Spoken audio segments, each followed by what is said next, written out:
The other night at the hairdresser's, I sat in the chair and just enjoyed the women around me in conversation. They were talking about what to get their family members for Christmas, and one woman said, "I'm so sick of getting my husband a gift card to Home Depot. That's all I do. Do you got any more ideas?" Now, our family we only give about $50 worth of gifts to everybody in the family because of the greater good at First Unitarian. But I still had this great feeling of just listening to them talk and kind of settle into their stories of quirky family members and their resonant laughter. I drove out of the parking lot that night, and soon afterwards I had that kind of effervescent feeling, and about 2 blocks later I passed a big sign that read, "Peace on earth, goodwill to men." And for a few blocks I thought about that to myself. Ah, yes. Can't Christmas just be about gift giving and tender moments with my family and laughter and Christmas trees and lights? And I thought it could be, if it weren't for darn old Walter Wink. His name sounds pleasant enough, doesn't it? Walter Wink. Wouldn't you like a last name like that? Wink. But his scholarship is anything but pleasant. He wants to challenge us, especially when it comes to the jingle bell, chestnut, kind of roasting on an open fire version of Christmas. Wink wants us to look harder and take a more honest look at Jesus and what he really was about. You see, if we really want to honor the Christian tradition by honoring the Christian holiday, I think we've got to ask, how do we do that in the most authentic way? And I find that it is Wink who leads me there. Wink is a biblical scholar at Auburn Seminary in New York City. He's a liberation theologian, but mainly he investigates the various meanings of the original Greek words that have strayed the interpretations of Jesus for centuries now. Here's some of what Wink uncovers. In the Gospels and the epistles, Jesus is said to talk about the world. We've all read this, right? He says, "I am not of this cosmos," right? I'm not of this world. You all know what I'm talking about, right? Okay, so cosmos is most often translated to mean world. But what Wink points out is, yeah, you can interpret it that way, as world or earth, but a more apt translation of cosmos is to say the system. I am not of this system. Remember, Jesus' time was one in which people were segregated by power and class and privilege, stature and wealth. For the most part, you were treated like, well, kind of crap. If you were a slave, a woman, a widow, a person who had really nothing, a sick person, a child, a foreigner, a bastard, or just, well, poor. Life not so good. Mainly because you had very little rights, stature, or acknowledged personhood. So for Jesus really to say to his followers, to anybody who would listen, to say, hey, you know what? I'm not of this system, but of God's world, of God's system. Meaning, I'm going to help all of us bring into being a new social order, one which lifts up sharing and partnership, compassion and equality, to replace the politics of ranking, oppression, and violence. Well, that was a pretty radical idea. And remember, when I say Jesus' time, by the way, was violent, I think it's good to keep in mind that it wasn't uncommon for Roman armies to quell any potential uprising by marching into towns and crucifying everybody on walls as they left. There are accounts of hundreds of people dying this way by crucifixion. Thus, life was not easy when you had no stature, no power, where you were the least of these, right? I'm guessing it made more sense to kind of keep your head down and just be quiet. So here, of course, comes into this system a fellow like Jesus. Now, I know there are many in the Christian tradition, or I would say most in the Christian tradition, who take those words, "I am not of this world," to frame Jesus and his message as being otherworldly. Yes? Is that how you have all heard this? Good, somebody's awake out there. But when you change cosmos to system, his message is clarified. He isn't anti-worldly or otherworldly, but anti-establishment. Wanting a new world order, one in which God's kingdom, God's system of radical sharing and compassion was lived here on earth. He is trying to inaugurate a domination-free society, which is pretty darn hard, especially when he lived in a very violent society. And humans have typically responded to violence in two ways, right? Either you fight it or you take flight. But Jesus, well, that guy was offering a completely different way. I know many of you know this passage where Jesus says, "You have heard that it was said, an eye for an eye and a tooth for a tooth. But I say to you, if anyone strikes you on the right cheek, turn the other also. And if anyone wants to sue you and take your coat, give them your cloak as well. Give to every who begs from you, and do not refuse anyone who wants to borrow from you." Have you heard that before? Yeah? Now, when you hear those words, "turn the other cheek," it is often regarded as acquiescence to violent behavior. Just turn away, don't fight back. Or how about give your cloak as well? It means to encourage someone to go limp in the face of injustice. Just hand over your coat. Again, acquiesce to power. Often these statements by Jesus are used as a mandate, really, to collude in one's own demise, which is darn unfortunate, because if you get to the real meaning that Wink is so brilliantly turns us to, it's about encouraging the oppressed to resist their oppressors, not by fight or flight, but with another way. So when Jesus says, if someone strikes you on the right cheek, turn the other also, it's actually a pretty radical declaration because of this. In the ancient world, you couldn't use your left hand. It was considered unclean. So every time you used your right hand with anything that you did, okay? So a punch or an open slap by a right hand would land on the left cheek of the opponent. To hit the left cheek with a fist meant you had to use your left hand, which is off limits. The only way to strike the right cheek was only done to people who were below you, to someone you wanted to humiliate or put in their place. So you've got to ask, why then does Jesus counsel these already humiliated people to turn the other cheek? Because this action actually robs the oppressor of the power to humiliate. I love how Wink says this. He says, you can't backhand someone, which is what you did to somebody who was below you, right? You can't backhand somebody in a slap with your right hand on someone's left cheek. The person who turns the cheek is saying, in effect, try again. Your first blow failed to achieve its intended effect. I deny you the power to humiliate me. I am a human being just like you. Your status does not alter that fact. You cannot demean me. A very, very different way of looking at that passage. Am I right? Okay, I'm glad you're awake. How about Jesus saying, if anyone wants to sue you and take your coat, give your cloak as well. Now, first you should know this, because actually it kind of sounds like our time. The financial mess during Jesus' time was great. Indebtedness was endemic in first century Palestine. Jesus' parables are full of debtors trying to save their lives. What is interesting is the debt didn't come about because of incompetence, but because of the Roman imperial policy. Roman emperors taxed anybody who was wealthy enough to pay for their wars, right?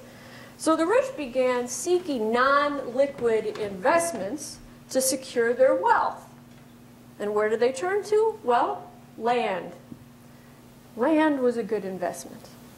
But most land at the time was owned by peasants who then passed it down to the next generation and the next generation and the next generation. And no peasant in their right mind would voluntarily give up their land. So the answer to keeping people rich? Provide exorbitant interest rates on supplies. Does this not sound familiar to you? On supplies and anything that peasants might have to rent or sell. And eventually, you'll drive the landowner, a peasant, into deeper debt. Many peasants couldn't keep up with such enormous debt and had to relinquish their land. It's all they had. So it is this situation that Jesus is speaking to. So when Jesus says, if anyone wants to sue you and take your coat, give your cloak as well, right? The debtor has sunken into deeper poverty, couldn't pay, so they get hauled into court, right? Jesus is speaking to the poor. If anyone would sue you, here's what Wink says. He's talking to people who share a rankled hatred for a system that subjects them to humiliation by stripping them of their land, their goods, finally even their outer garment. Why then does Jesus counsel them to give over their undergarments as well? Our translation often is coat and cloak. But really it's outer garment and inner garment. Are you catching my drift here? What Jesus is saying, go ahead, take it all off. All of it. Give it all to them, he advises. You indeed will be naked in court. Now, this comment about the undergarments must have made Jesus' listeners laugh hysterically, really. You know why? Because nakedness was taboo in Judaism, and shame fell less on the naked party but on the person viewing or causing the nakedness. This guy was brilliant in some ways. Wink comments. Jesus provides here a hint of how to take on the entire system by unmasking its essential cruelty and burlesquing its pretensions to justice. Here's a poor man who will no longer be treated as a sponge to be squeezed dry by the rich. He accepts the laws as they stand and pushes them to absurdity and reveals them for what they have become. He strips naked, walks out before his fellows, and leaves his creditors and the whole economic edifice that he represents stark naked. I do think that's actually pretty funny if you just imagine people kind of taking off all of their clothes. Screw you, right? See, Wink shows up clearly that Jesus was there to offer a creative response to fight back, to gain some kind of dignity, even to possibly change how one's oppressors saw you in the world. This Jesus of Wink's understanding is a demanding Jesus, an edgy Jesus, not the Prince of Peace, sweet, heartwarming, mildly turn the other cheek peace variety we so casually hear about this time of year. Here's a guy who says, I am with the poor and oppressed. I am with the homeless, the least of these. Heck, I am the least of these. A so-called illegitimate child born in a barn. But this is where God's realm resides, in taking seriously that God chose to come into the world as an outcast, as one of the least of these. And thus, if you want to be in touch with God, you've got to work for a system that works for the least of these. So I'm going to show you how to fight the system. See, the message is not have patience and you'll get your reward in the sky, which is normally what we hear, right? Yeah. Just turn your other cheek. It's something else. The message is join together and learn the needed techniques and let's create a kingdom of God here and now. In short, he was a mobilizer of the least of these. One might even say a man trying to help build a mass movement of the 99%. But why talk about this today? Why now? Well, because once you understand Jesus' message as that, it completely changes what Christmas is about. When we are honest Christmas has become watered down to a time of family feel-good memories and chestnuts, snowflakes, jingle bells, warmth of reconnecting, big family dinners and presents. Now, there's nothing wrong with a winter holiday being about family, but I think we need to be clear that this version of Christmas doesn't really have anything to do with Jesus, and doesn't really have anything to do with opening ourselves to what the best of what the Christian tradition is offering people. Jesus really is about mobilizing people to change the situation of the poor, which means can't help but change how you see Christmas. Christmas instead becomes a challenge because in many ways it's about asking, whose side are you on? Are you on King Herod's side or the illegitimate family stuck in the barn? And when I do this reframe, when I see the real message of Christmas being, whose side are you on? Leads me back actually to an event that happened last year but sticks with me still. You may remember it happened at the University of California, Davis, and got a lot of press last year. It was not only all over the news, but mostly YouTube videos because it went viral everywhere. The college students at UC Davis were on the big quad there at the campus, and they were primarily there because of a proposed 81% increase in tuition and fees at all University of California state schools, right? And right before that, there were students protesting at the University of California, Berkeley, which had turned out to be a big mess with violence, and both with staff and students got beat up and worked out. So here were these students at University of California, Davis. They were protesting on the square.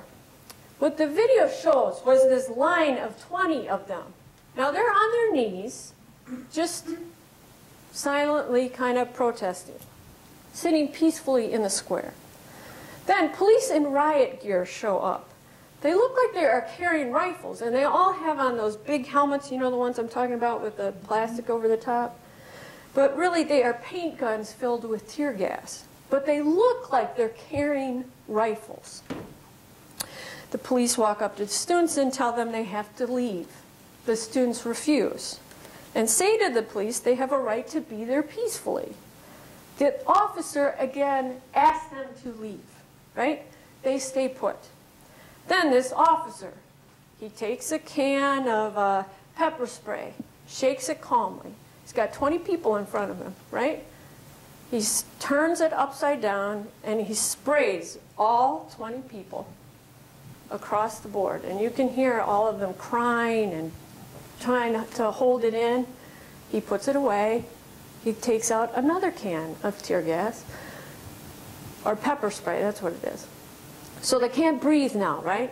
And they can't stay there, actually. He shakes another one, he passes all the way under, and he honestly like turns the whole can underneath, so if you're bent like this, it's going to go up in your face. And he goes all the way back through. Now, by this time, you have a whole bunch of students who are kind of limp and gasping for air. The thing that I don't think he counted on was that everybody had their cell phone out. Everyone is documenting the event. A crowd gathers. People start yelling. The students start to move up for air. They are crying and in pain. Few officers try to move the students who now are limp. Watching this video, you are dumbstruck. I'm not kidding. You are like, what the hell did they do to provoke that, right? So for about 3 or 4 minutes, there's this complete kind of, you don't really know what's going to happen next. Are the police going to act more now with tear gas? Because all these people are filming this. But what happens is the crowd automatically takes their phones directly from those who have been tear gassed, and they point them all to the police officers in front of them.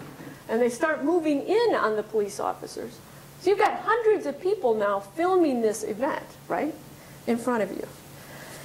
And they start edging the crowd towards the police officers. So now they all have hundreds of cell phones that are filming everything that they did.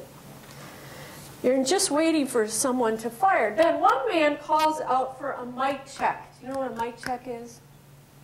This term refers to a practice of the whole Occupy Wall Street movement. Instead of using amplification, the crowd repeats each phrase after the speaker says it. He calls for a mic check, and the crowd quiets, right? He shouts and they repeat. I want you to do this with me. We are willing to give you. We are willing to give you. A brief moment of peace. A brief moment of peace. So you may take your weapons. So you may take your weapons. And our friends. And our friends. And turn and leave. And turn and leave. You can go. You can go. Please do not come back. Please do not come back. The rows of campus officers kind of back up away from the whole thing, and they don't react with more violence. Finally, the police leave the square, and without further incident, students cheer as their moral victory. They chant, "Whose university? Our university. Whose quad? Our quad." There's a tension-filled 10-minute video that the whole time you're like, ah. Now, what you don't know at the time is that the chancellor of the university had indeed asked for intervention to the peaceful protesting, but during the event, she was in a meeting.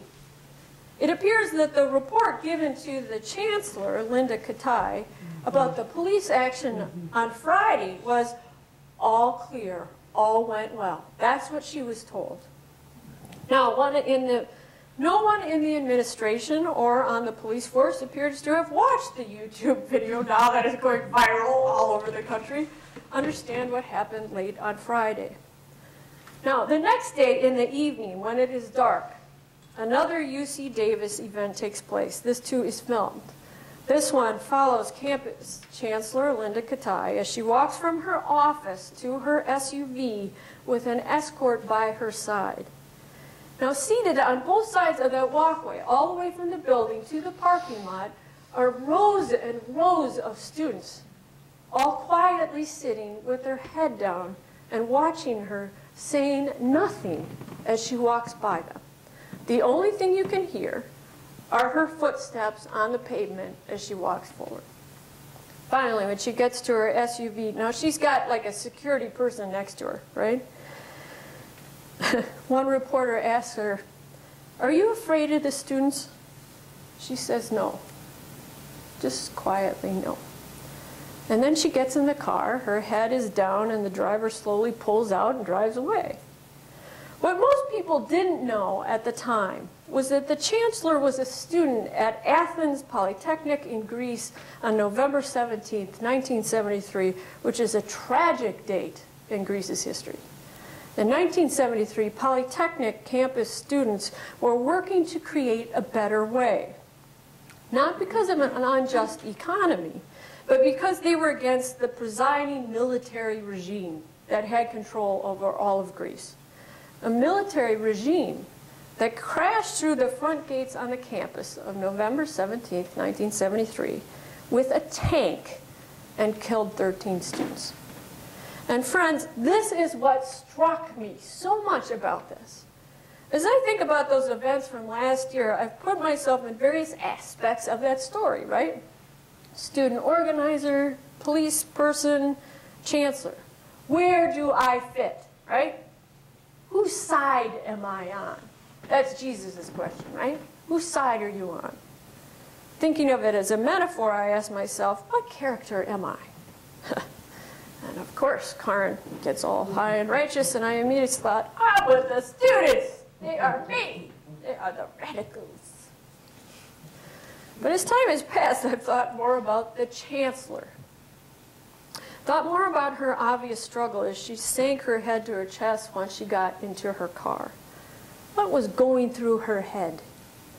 And while most people have imagined her struggle as having to do with judgment upon her, I can't help but thinking, knowing her history, it has something to do with who she has become.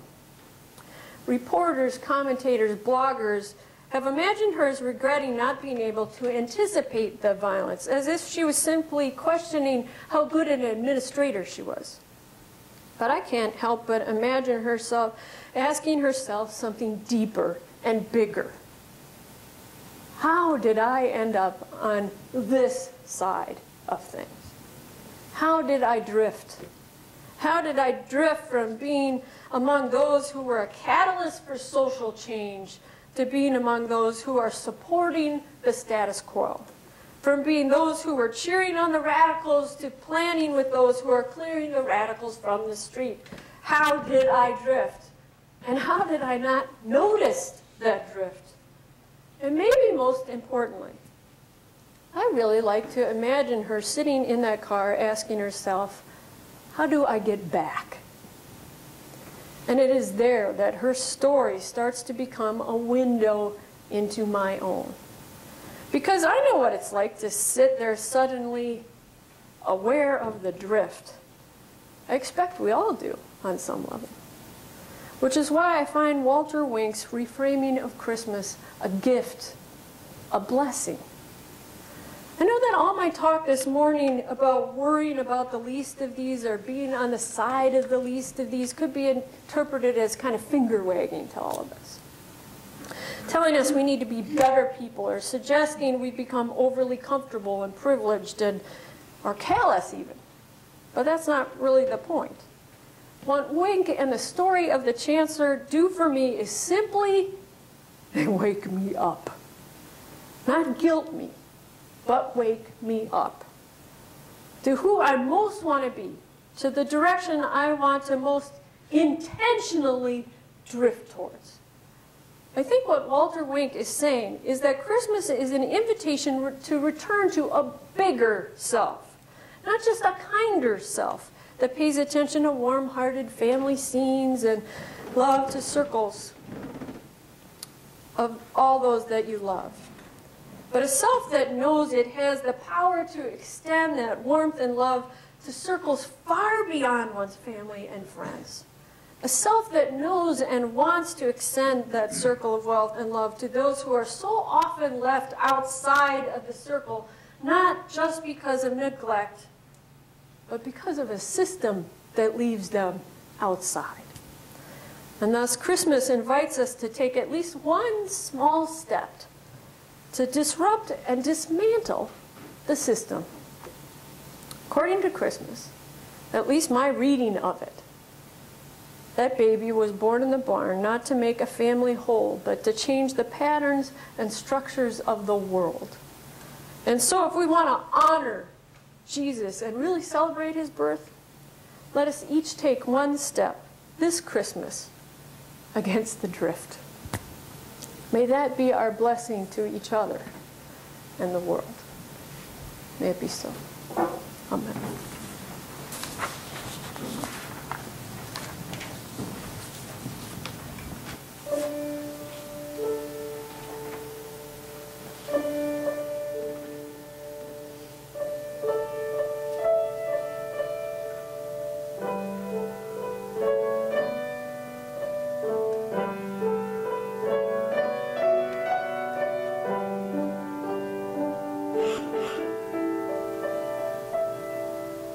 Good King Wenceslas looked out on the feast of Stephen, when the snow lay round about, deep and crisp and even. Brightly shone the moon that night, though the frost was cruel, when a poor man came in sight, gathering winter fuel. Hither, page, stand by me, if thou knowest telling, yonder peasant, who is he, where and what his dwelling? Sire, he lives a good league hence, underneath the mountain, right against the forest fence, by St. Agnes Fountain.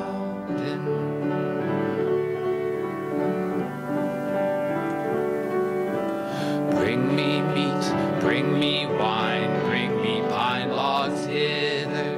Thou and I will see him dine, when we bear them thither. Page and monarch, forth they went,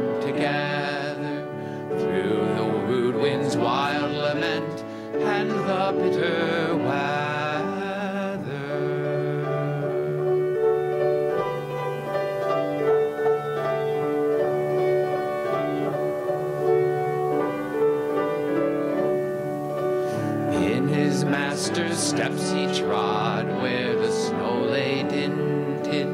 Heat was in the very sod which the saint had printed.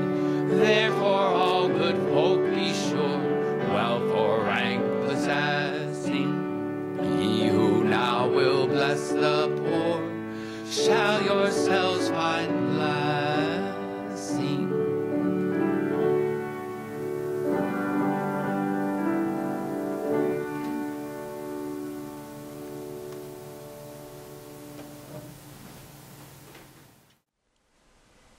Join us for worship every Sunday at 10 a.m.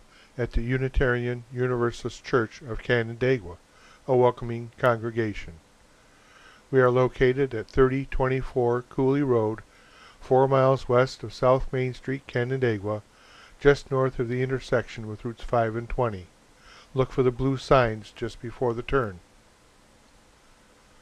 Your comments about this program or questions about the church are welcome at 585-396-1370 or at our website, www.canandaiguauu.org. Producer and editor, Daniel Brigham.